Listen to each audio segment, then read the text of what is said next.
এই তো রাতের অন্ধকার থাকতেই রেডি হয়ে গেছি, যাচ্ছি আজকে আমরা তাজমহল দেখতে।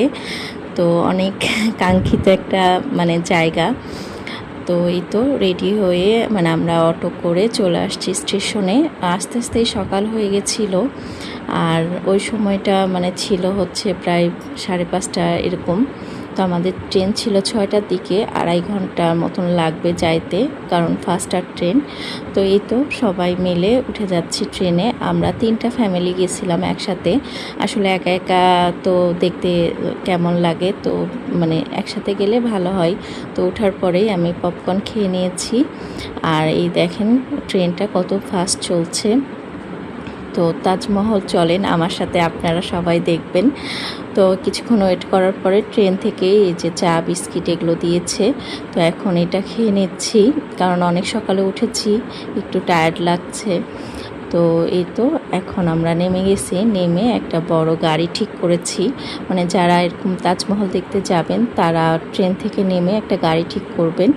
তো তারপরে এখানে যে আমরা নাস্তা করার জন্য ঢুকলাম। নাস্তা টাস্তা করেই আমাদের মেন যে উদ্দেশ্য, যেটা দেখার সেটা দেখতে যাব। তো এখানে আমরা পনিরের একটা তরকারি, ছোলা ভাটোরা আর হচ্ছে নিয়েছিলাম পরোটা। তো এগুলো খেয়ে আমরা এখন যাব আমাদের সেই মূল লক্ষ্যে, যেখানে যা দেখার জন্য আমরা এখানে আসছি। তো এই তো হাঁটা শুরু করেছি। আচ্ছা, এখানে ঢুকতে টিকিট লাগে। তো এইখানে আমরা প্রথমে হেঁটে টিকিট কাউন্টার পর্যন্ত যাব। এই যে এখানে টিকিট দেয়। তো যারা বাহিরের ট্যুরিস্ট তাদের জন্য টিকিটটা একটু বেশি। তো যাই হোক, এখন আমরা ভিতরের দিকে ঢুকবো। তো এই হাঁটা পথ আসলে আমার জানা মতে সবাই জানে তাজমহল কেন তৈরি হয়েছিল, কে তৈরি করেছিল। সম্রাট শাহজাহান তার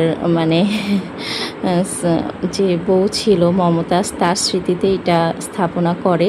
এটা পুরাটাই হচ্ছে সাদা মার্বেল পাথরে। এটা তৈরি হতে প্রায় 22 বছর মতন সময় লেগেছে। আমার যেটুকটা জানা তথ্য সেটাই বলছি।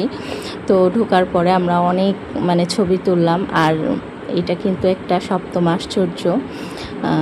এই তো এখন এই পাশ দিয়ে যমুনা নদী বয়ে যাচ্ছে। আসলে তাজমহল দেখার পর চোখটা জুড়াই গেছিলো।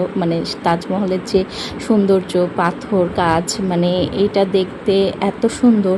আর এত বড় জায়গা নিয়ে খুবই সুন্দর একটা জায়গা। তো কেউ যদি দিল্লি যায়, আগ্রায় অবশ্যই তাজমহল দেখতে যাবে। তো এই তো এখন আমরা ভিতরের দিকে ঢুকবো। ভিতরে দুইজনার যে কবর স্মৃতি সেটাই আছে, ওরকম কিছু নাই, কিন্তু ভিতরের পাথরগুলো অনেক চকচকায়।